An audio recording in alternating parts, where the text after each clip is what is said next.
है। मित्रों, मैं आपको आज बताने वाला हूं प्रतिबिंब का कॉन्सेप्ट। फिजिक्स का एक कॉन्सेप्ट है प्रतिबिंब, इमेज, जिसके बारे में मैं आपको समझाने वाला हूं। और आज के इस सेशन में ऐसा क्लास होगा कि आपको इस क्लास में ही सारा याद हो जाएगा और फिर दोबारा आपको पढ़ने की आवश्यकता नहीं पड़ेगी। तो चलिए, मैं आपको देर ना करते हुए मैं आपको पढ़ाने जा रहा हूं इमेज का कॉन्सेप्ट। तो मित्रों, जैसा कि आप जानते हैं कि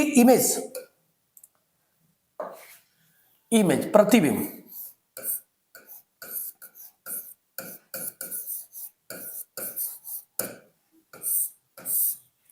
इमेज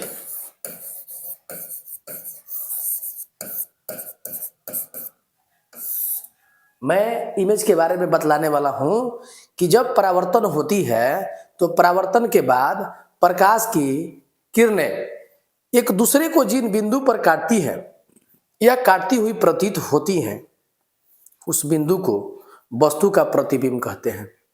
परावर्तन के बाद परावर्तित किरणें एक दूसरे को जिस बिंदु पर काटती हैं या काटती हुई प्रतीत होती हैं, उसे प्रतिबिंब कहते हैं। मित्रों, प्रकाश के परावर्तन के बाद ये परावर्तित किरण अगर ऐसे काटेंगी तो इसको रियल कटिंग कहते हैं, वास्तविक कटान बोलते हैं। और वास्तविक कटान से इस बिंदु पर जो प्रतिबिंब बनेगा उस प्रतिबिंब को वास्तविक प्रतिबिंब कहते हैं, जिसको इंग्लिश में रियल इमेज कहते हैं। परावर्तन के बाद परावर्तित किरण जिस बिंदु पर काटती है या काटती हुई प्रतीत होती है, उस बिंदु को वस्तु का प्रतिबिंब कहा जाता है। और कहता है कि अगर जिस बिंदु पर काटती हुई प्रतीत होती है तो बच्चों, ये डॉट लाइन से यदि प्रकाश की किरण यदि अगर डॉट लाइन से काटेंगी तो जो इमेज बनेगा उसको क्या कहेंगे? आभासी प्रतिबिंब कहेंगे। उसको आभासी प्रतिबिंब कहेंगे, वर्चुअल इमेज कहेंगे इंग्लिश में। तो आप जान गए होंगे कि प्रतिबिंब क्या है। यानी कि जब दर्पण से प्रकाश का परावर्तन होता है तो परावर्तन के बाद परावर्तित किरण एक दूसरे को काटती है या काटती हुई प्रतीत भी होती हैं। तो जिस बिंदु पर काटेंगी या काटती हुई प्रतीत होंगी, उस बिंदु को वस्तु का प्रतिबिंब कहते हैं। वास्तविक रूप से काटेंगी तो वास्तविक प्रतिबिंब बनेगा, और अगर डॉट लाइन से आभासी हुई काटती हुई प्रतीत होंगी, उस बिंदु को वस्तु का आभासी प्रतिबिंब कहते हैं। तो अगर आप लिखना चाहें तो मैं बोल सकता हूं, इमेज का पहले डेफिनेशन दे रहा हूं कि प्रकाश के परावर्तन के बाद परावर्तित किरणें एक दूसरे को जिस बिंदु पर काटती हैं या काटती हुई प्रतीत होती है, उस बिंदु को वस्तु का प्रतिबिंब कहते हैं। प्रतिबिंब दो प्रकार के होते हैं। एक प्रतिबिंब होता है वास्तविक प्रतिबिंब और एक प्रतिबिंब होता है आभासी प्रतिबिंब। तो कहना है कि परावर्तन के बाद परावर्तित किरणें एक दूसरे को जिस बिंदु पर काटती हैं, उस बिंदु को वास्तविक प्रतिबिंब कहते हैं। और परावर्तन के बाद परावर्तित किरणें एक दूसरे को जिस बिंदु पर काटती हुई प्रतीत होती हैं, उस बिंदु को आभासी प्रतिबिंब कहते हैं। अब मित्रों, जानने वाली बात है कि वास्तविक प्रतिबिंब और आभासी प्रतिबिंब में अंतर क्या है। तो आइए मैं एक इस पॉइंट को भी बतलाता हूं कि वास्तविक प्रतिबिंब तथा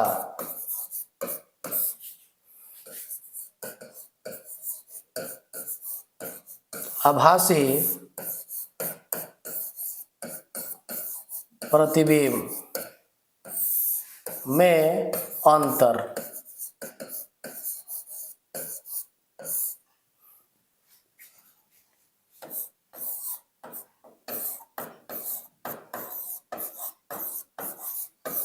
डिफरेंस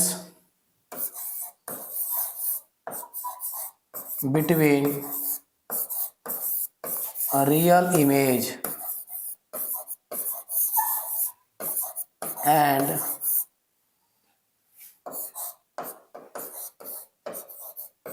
वर्चुअल इमेज।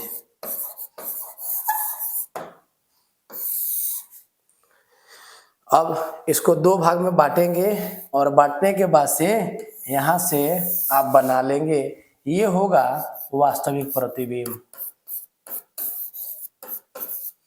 वास्तविक प्रतिबिंब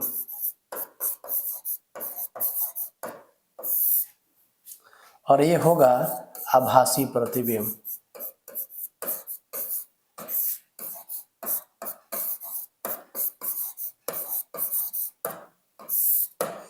अब इसको हमको बनाना है, वास्तविक प्रतिबिंब और आभासी प्रतिबिंब में अंतर।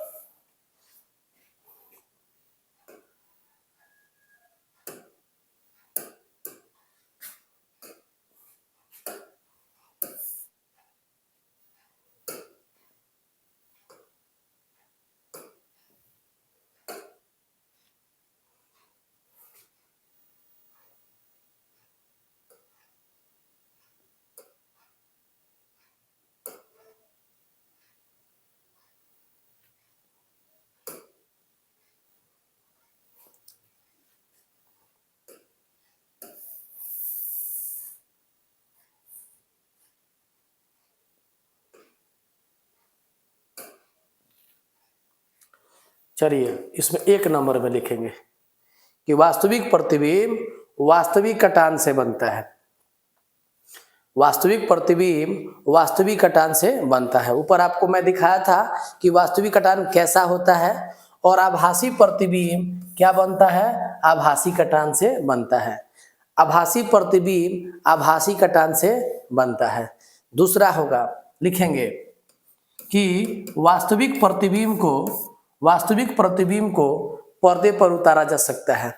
वास्तविक प्रतिबिंब को पर्दे पर उतारा जा सकता है। आभासी प्रतिबिंब को, दूसरे में बाबू, कि आभासी प्रतिबिंब को पर्दे पर नहीं उतारा जा सकता है। तीसरा है कि वास्तविक प्रतिबिंब उल्टा होता है। वास्तविक प्रतिबिंब उल्टा होता है। और यहाँ लिखेंगे आभासी प्रतिबिंब सीधा होता है। वास्तविक प्रतिबिंब उल्टा होता है और आभासी में लिखेंगे आभासी प्रतिबिंब सीधा होता है। तो आप ये बात जान लिए कि प्रतिबिंब दो प्रकार के होते हैं, वास्तविक प्रतिबिंब, आभासी प्रतिबिंब, real image and virtual image. Real image तब बनता है जब प्रकाश के परावर्तन के बाद परावर्तित किरणें जो होती हैं एक दूसरे को जिस बिंदु पर क्या करती हैं, काटती हैं। और आभासी प्रतिबिंब वहाँ बनता है जहाँ प्रकाश के परावर्तन के बाद परावर्तित किरणें जो होती हैं ऐसे डॉट लाइन से काटती हैं। तो आप मेजर बात जान लिए कि अगर रियल लाइन कट होकर जो है करता है तो ऐसे प्रतिबिंब को वास्तविक प्रतिबिंब कहा जाता है, और जो है डॉट लाइन से बनता है तो इसको क्या कहा जाता है, आभासी प्रतिबिंब कहा जाता है। तो प्रतिबिंब दो प्रकार के हो गए। अब हम लोग को मेजर चीज जानना है कि अवतल दर्पण से और उत्तल दर्पण से इमेज बनता कैसे है। समतल दर्पण से भी इमेज हम लोग जो है बनाने वाले हैं, आइए हम लोग देखते हैं। तो इसके लिए हम लोग करेंगे क्या कि एक हेडिंग बनाएंगे,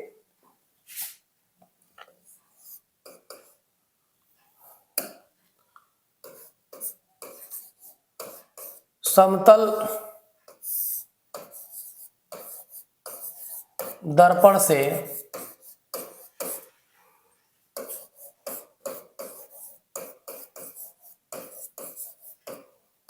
प्रतिबिंब का बनना। समतल दर्पण से प्रतिबिंब का बनना।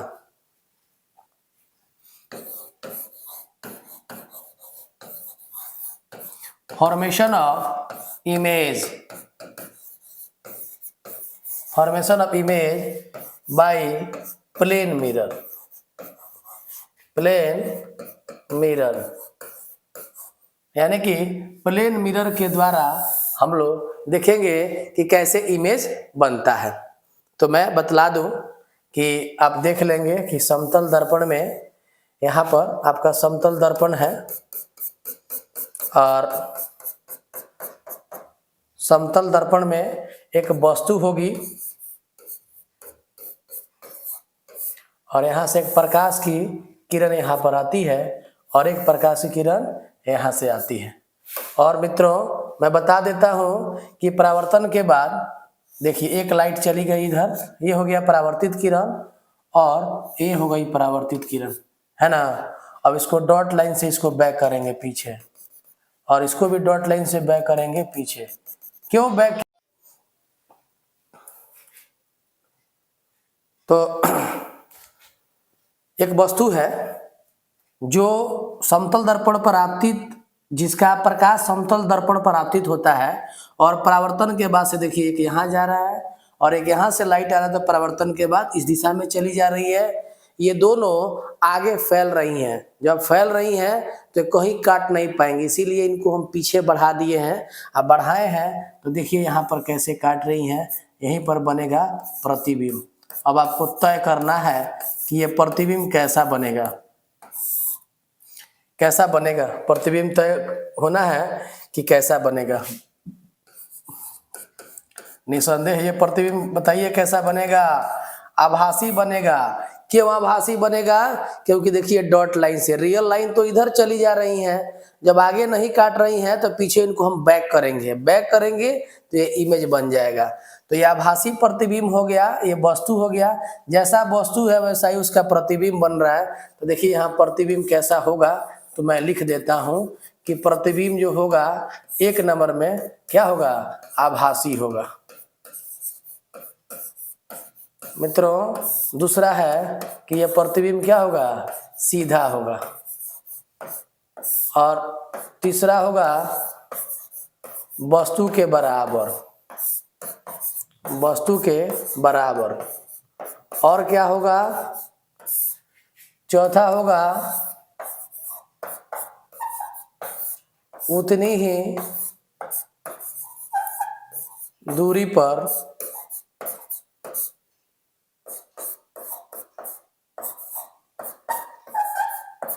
जितना पर वस्तु है। तो देखिए ये समतल दर्पण से प्रतिबिंब हो गया। तो फाइनली मैं कह देना चाहता हूं कि समतल दर्पण के द्वारा बना प्रतिबिंब आभासी होता है, सीधा होता है और वस्तु के बराबर होता है और उतनी ही दूरी पर होती है जितनी दूरी पर वस्तु होता है। ठीक है। प्लेन मिरर के द्वारा इमेज जो बनेगा वो वर्चुअल होगा, इरेक्ट होगा and equal to the object होगा and same distance from the mirror as a body from the mirror. जहां से बॉडी जितनी दूरी पर है उतना ही दूर पर जो है जो क्या होगा? प्रतिबिंब बनेगा। तो समतल दर्पण से प्रतिबिंब के बारे में आप लोग समझ गए होंगे। ये डायग्राम बना सकते हैं। और एक बात जरूर मैं बोलना जो है चाहूँगा कि जो भी बच्चे पढ़ रहे हैं और जो ऑफलाइन मेरे क्लासेस में नहीं आ पाते हैं वो ऑनलाइन भी अब चाहे तो फिजिक्स की तैयारी बेहतर तरीके से कर सकते हैं, निःशुल्क पढ़ सकते हैं। तो इसके लिए कोई ज़रूरी नहीं है। और जो भी बच्चे जो हैं जिनको डाउट है वो मेरे जो है चैनल पे कमेंट कर सकते हैं। और एक बात और है कि जो भी आप जो है वीडियो जिस टॉपिक का देखना जो है चाहते हैं, कमेंट यदि अगर करते हैं तो मैं वीडियो उस पर जरूर बना दूंगा। हालांकि ये 10th का क्लास है, कंटिन्यू हो रहा है और जैसे जैसे यहाँ क्लासेस हो रही हैं आप चैनल पर जो है बने रहेंगे और आपको पूरा का पूरा वीडियो मिलेगा, इसमें कोई दो राय नहीं है। तो आज की इस क्लास में इतना ही होगा, हम लोग अगले वीडियो में मिलेंगे। धन्यवाद।